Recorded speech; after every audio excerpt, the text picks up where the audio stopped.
Wait, goldec video. Pause, champ. Pause, champ. How long? Oh, it's gonna be long, no? 10 minutes, we have time. Counter-Strike's cheating phenomenon. Oh my... This is a banger. Why? Because I saw goldec. I follow him on Twitter, and he said, yo, if When any... are you getting new sub badges? Never. If any cheater follows me, please reach out to me. I want to talk to you.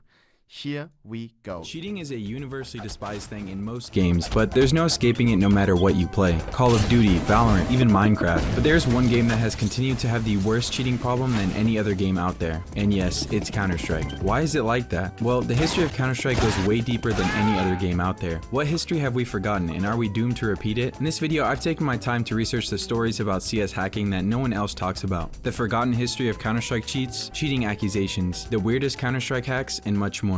But before I start talking about cheating, I just want to thank today's sponsor, SkinsMonkey. SkinsMonkey is a site I use quite often to trade and buy skins. It's an automated trading site that allows you to instantly trade or get. Where we are now, I gotta start from the beginning. The year is... That's it. Two college students named Min Lee and Jess Cliff decided to create a mod for a game called Half-Life. It's a pretty obscure game, which you might not have heard of. Half-Life revolutionized PC gaming at the time mainly because of the Gold Source engine. Min Lee and Jess Cliff capitalized on this engine by creating the first iteration of Counter-Strike. At the time though, hacking or cheating wasn't really too popular. See, nowadays everyone is sweating their asses off. Meanwhile, back in 1999, people were just trying to have fun. This type of game was also brand new, so people were less concerned about finding new ways to exploit the game, and instead focusing on how to actually strategize and master it. The most competition you really had back then was either heading to your friend's house to have a LAN party, or maybe playing in a LAN tournament. Although I wasn't even born back then, I think I'm getting the general idea of it. Yes. Most likely the only cheats in 1999 were just the console commands for the game, which of course you had to do SV_cheats14 and only admins could do that. These cheats only really included God mode and no clip. There was one notable exploit though at the time, which consisted of you changing your name to one of the following. Once you were killed, a long stream of words would show up instead of your name. Don't ask me why this happened because I don't really know. I'm sure there might have been some hacks back in 1999, but finding information regarding that is obviously pretty hard almost 24 years later. The first ever hacks for Counter-Strike came in the year... This was shortly after the official release of the game. This mainly consisted of trainers, which you might be familiar with if you've ever modded a game. Basically, it's just console cheats, but a little better. These would allow you to do things like have unlimited health, unlimited armor, unlimited ammo, one-hit kill, no reload, unlimited money, save position, load position, and restore position. I'm not too sure if these were able to be used in multiplayer, but assuming they were, I would count these as the first hacks. Now, the first ever real hacks that we all think about, like aimbot or wall hacks, would come in the year... The forum I checked for this dated all the way back to September 2001, but I saw some comments that said that there were hacks before this. I couldn't find anything myself, but I really wouldn't doubt it. Also, here in these forums are where I saw the first idea of HVH, or hacker versus hacker, which I'll get to a bit later. Although I sadly can't find any footage for these hacks, it was listed as aimbot and wall hacks in Counter-Strike version 1.3. So I wonder how many people of you guys cheated before. Bro. 100% it's gonna be like... for 5%. I'd assume around 5. So you can just imagine it looks something like this. In CSGO. Assuming that in this... I may have as well, or may not have like a Minecraft Diamond X-Ray. It is what it... Hey, it's a texture pack. 2001 1.3 era Counter-Strike, hackers did exist. Obviously something needed to be done about it. People were complaining in forums and Valve needed to do something. Jump forward to the year. In April 2002, Valve released their first version of the Valve anti-cheat, VAC1. VAC1 was a big hope for the CS community at the time. Finally, it would deal with these new hackers and cheaters and distribute 1 to 5 year bans. The bans weren't permanent back then for some reason. VAC1 wasn't so great at launch. Cheaters and hackers were still running rampant, even utilizing old cheats. VAC1 was then updated a bit and then it started working, swiftly banning cheaters and displaying them on a global cheater list. A major step backwards in this version of global cheater list. Bro, that list would now be, oh god, millions of fucking entries, no? Or hundreds of thousands. VAC though was when a huge wave... There still is, a lot of people don't know that. China's CSGO version is very, very open. They have some very, very interesting things that you can't look into in the CSGO, in our CSGO version. You can see anything that's unboxed, any knives that drop, like you see this guy open this and that momentarily when it's happening, and when people are getting VAC banned and game banned, it shows like a slide. If any of my mods could link it, it would be nice, so I can show it. It's super interesting. wave of false bans happened allegedly due to faulty RAM sticks. See, VAC back then actually worked by reading directly to your memory to find the cheats, so whatever faulty RAM sticks that were being used must have set them off somehow. This was 2002, so of course something like this had to happen. Valve unbanned a bunch of players to hopefully unban these falsely banned accounts. In doing so, they also reset the global list of these banned accounts to avoid witch hunts to the other cheaters. VAC 1 definitely worked at the time, but it didn't last long. Because VAC 1 was only able to read players' RAM or memory, it didn't take long for hackers to find a way to avoid this system. Because hackers could avoid this, Valve created a VAC wallhack block, which basically constantly checked whether or not it's possible to see enemies from a player's point of view and then rendered them or not. I'm sure you can also assume what happened after this. Hacks kept getting better as they always do, and the amount of hackers also grew. New hacks also found a way to avoid this detection of the VAC 1 system. The first person to actually publicly bypass VAC 1 was someone by the name of Jules. Information is a bit scarce on them, but an interview with Jules says they created a hack called csgo. Here's a few screenshots I could find of the hacks in action. Holy. I wonder how old Jules was. Hacks in action. Jules then went on to be what the cool kids call a white hat hacker, and he actually ended up creating anti-cheats. Hacks at the time of Counter-Strike 1.0 to 1.6 were very basic though. They never did anything too crazy and were mainly just wall hacks and aimbot. Now on to the next Counter-Strike, Counter-Strike Source. The first appearance. Have you cheated in the game? 57%. Okay, but it depends on what we view as cheating now. Like I had what Minecraft texture pack, like diamonds, but like is that cheating? Probably, or but I didn't have like a cheat client or something. Other than that, I don't think I ever cheated. To the brand new engine Valve was Oh my god. Okay, bro. But I was super young. Listen, hear me out. And I was playing it all with friends. Do you know the game Bomber Penguin? Let me show a picture. Oh god, I just remembered. The fuck? Bomber Penguin. Bro, must have been like 10 or something. This game right here, bro. And I remember there was a way to gain like more speed. Like, you were like twice as fast. You already know. Oh, crap. Working on was actually on Counter-Strike Source instead of Jesus. I don't know why I did that. Of Half-Life 2, surprisingly. This engine was, of course, called the Source engine. At launch, there weren't a lot of hacks for Counter-Strike Source. Most of the hackers were still chilling on Counter-Strike 1.6. See, Counter-Strike Source wasn't exactly popular at launch to begin with, or ever lived up to 1.6. Most players stuck to 1.6, and the hacks or hackers just kept getting worse and worse. Even though CSS was not as popular as 1.6, that didn't stop hackers from creating hacks as soon as possible.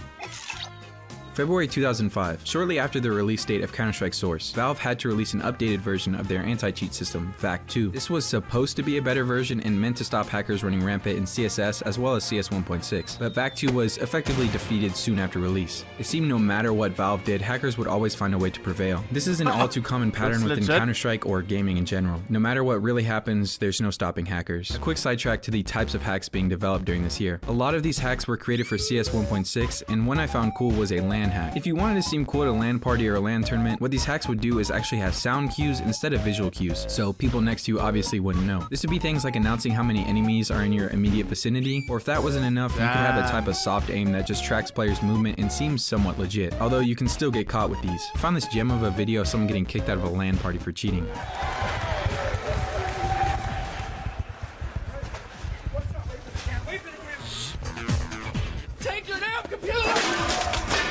The video definitely isn't real because you can literally hear this guy say wait for the camera. But still a product of the time. It could have just been because they wanted to record it, or no, of the cheater getting fucked. Throughout the years leading up to the release of CSGO, hackers kept hacking, of course, and I'm sure you can sense the pattern here, so I'll move on to something new. The eagerly anticipated new Counter-Strike game was finally released, Counter-Strike Global Offensive. CSGO was a real turning point for Counter-Strike as a whole. Not only did it attract new players who weren't too familiar with the older games, but it also released on console, which we don't talk about. Well, it was a new game, so hopefully there weren't too many hackers, so I wonder how long it took for the first hacks to come out. 2 days. The first hacks for CSGO came out in 2 days. Right from the start, CSGO had a cheating problem. It was even so bad that Valve had to implement basically a second anti-cheat because VAC kinda sucks. In 2013, Valve introduced something called Overwatch into CSGO. If you don't know what that is, basically if someone got reported enough, someone could get their review of the demo and watch it and determine if they were hacking or not. If the player got enough votes to be hacking, they'd get game banned. Hackers were so prevalent in CSGO that you couldn't even escape them in professional matches. Infamous moments like Callie's jumping headshot during a pro tournament. Bro, this is still so crazy to me. Cookly, by the way. I mentioned this earlier today on stream. Cookly one of his most recent replies, sold the Lambo to Scene that I decided that I to wanted his to get girlfriend. If you know, you know. If you know, you know. Open your Adam22, like What? the cuck story and everything. Quickly, ain't this your exotic car rental lot in LA? Yeah.